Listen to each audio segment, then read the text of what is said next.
Hey, let's talk about it, cause honestly we need to talk about social issues, just uplifting my people. Yeah, let's talk about it. Come join the conversation. A connection's what we're creating. Yeah. What's happening, everybody? How y'all doing? So check this out, right? This morning I wanted to talk about goals. I was looking over some of the goals that I had set for myself, just starting back some years ago or whatever. And there was a common theme, right? And that theme was a lot of those goals that I accomplished, a lot of those goals didn't have God in them. A lot of those goals that I accomplished didn't have God in them. And that sounds crazy, right? Because what we feel like is when we write down something, see, we use Bible verses sometimes to make us feel better. You know what I'm saying? Like the scripture says, write it down and make it plain. So you writing stuff down, right? And you're using that scripture as a means to say, yeah, write it down, make it plain. But here's the problem. A lot of the goals that you have ain't no God in them. See, a lot of times we look at these famous people. We look at these, sports stars. We look at these, singers. We look at these billionaires.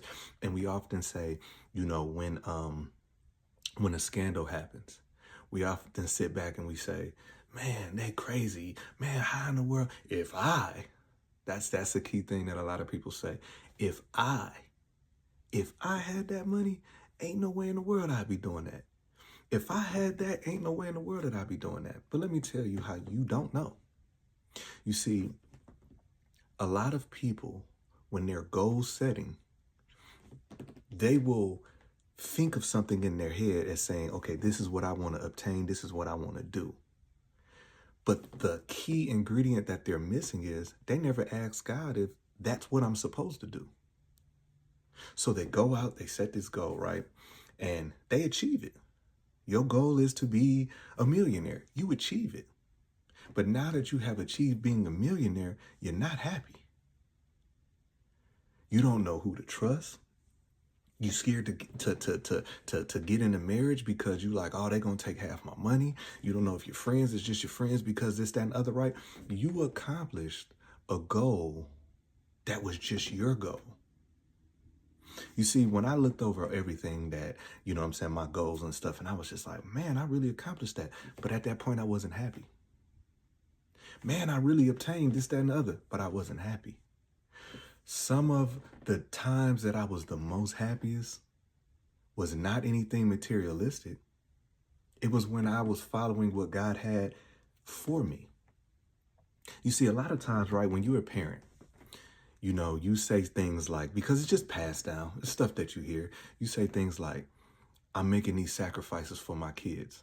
Well, essentially, you're not. Like, essentially, you're not. And let me explain to you what I mean. Because you say, I'm doing X, Y, and Z. This is a sacrifice for my kids. No. And this is okay. That's just what you want to do because your kids value time more than money. And sometimes when you're setting these goals, you're looking at from a you perspective, right? Then you get upset when you feel like, man, these kids they don't appreciate nothing that I do.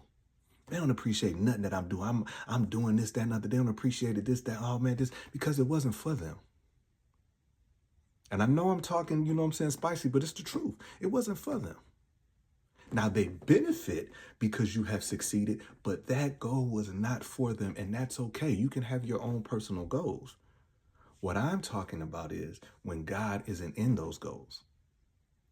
I'll use myself. I've been praying for peace. I just want peace, God. But what I didn't understand was, in order to have peace, you got to have chaos. In order to have peace and know what peace feels like, you got to have some chaos. So many times in my life, I was going through so many different things, and I would feel like, man, God ain't hearing me. No, that's not the case. He heard me. But in order for me to appreciate peace, you got to go through some stuff. When I asked God for strength, Guess what? I got to go through some stuff so I can see what strength feels like. And you have to be okay with that. You have to be okay with that. You see, a lot of people, when they set goals, that goal becomes the end all be all. I got to accomplish this. I got to accomplish that. And like I'm saying, if you don't like me or if what I'm saying is irritating your demons, you're not going to catch the message. But listen to what I'm saying. Those goals are fine as long as you include God in them. Because a lot of those goals, that ain't what God got for you. Yeah, you can accomplish those goals, but what do you lose in the meantime? You sitting up there, oh, this, that, and other. You know, some people just want to feel a part of something. Man, I got to do this, that, and other. But relationships are damaged. Your kids is damaged. Then you turn around after you have reached all of those goals and you look back and everybody else is the problem. Man, these kids, they don't appreciate nothing. No, because you didn't come and ask God, is this what I'm supposed to be doing? And that's why a lot of people aren't happy, because you're leaning on your own understanding. But here's the thing, right? We will take these Bible verses, we will take the stuff that's passed down from, generation to generation, and we will critique it, turn it to fit our narrative. You see, for me, listen, at the age of 45, I thought I would be in so many different lanes, right? That's what I thought. But if I would have accomplished a lot of those things that I thought that was for me, I don't know where I would be. The bigger thing is, I don't know where my kids would be. You see, one of my biggest accomplishments is that I came to God and I wanted God to just use me. Use me, show me my purpose. And in saying things like that, I had to go through so many different things, and I'm still going through so many different things, right? But I asked God, God used me. So I have been put in positions to where, I've been treated the worst. And I haven't always responded to that correctly. So guess what happens? I got to stay in that season.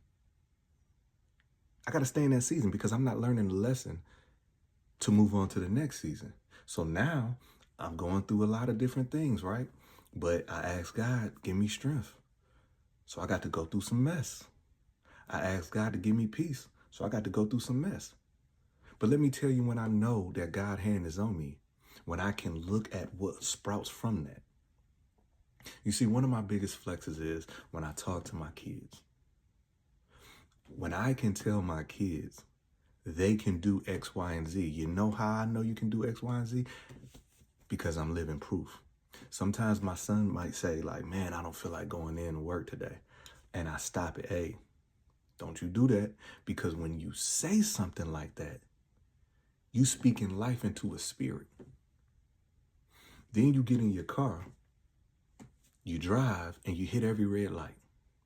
You jump on the freeway, there's 5 accidents. You have spoken to that. Now, all of that stuff still might have happened, but because you spoke negative to a spirit, it does something to you. Then you get to work and your manager, getting on your nerve, and then you, oh man, I can't wait, this, that, and the other, right? And I always stop him and I say, but look at what you prayed for. You wanted to be doing X, Y, and Z. And now you're in position to do X, Y, and Z. But if you focus on so many other negative stuff, you mess it up.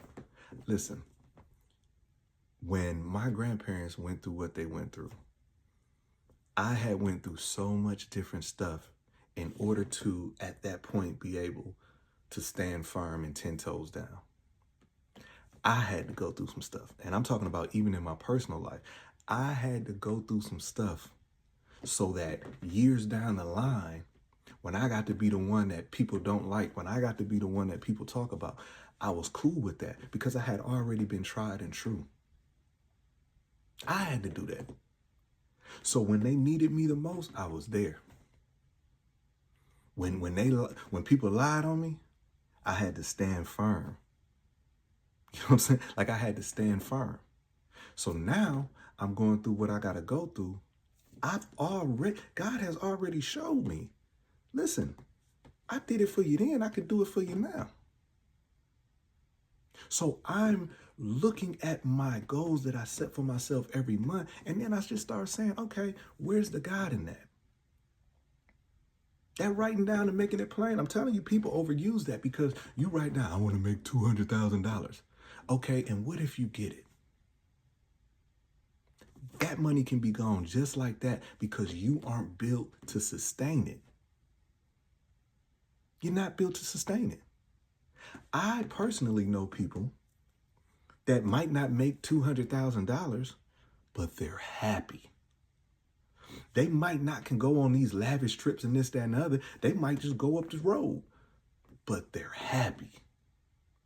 But then I know some people that can take some of the prettiest pictures, that can have conversations with other people and talk about, oh yeah, I'm doing this, that, and the other.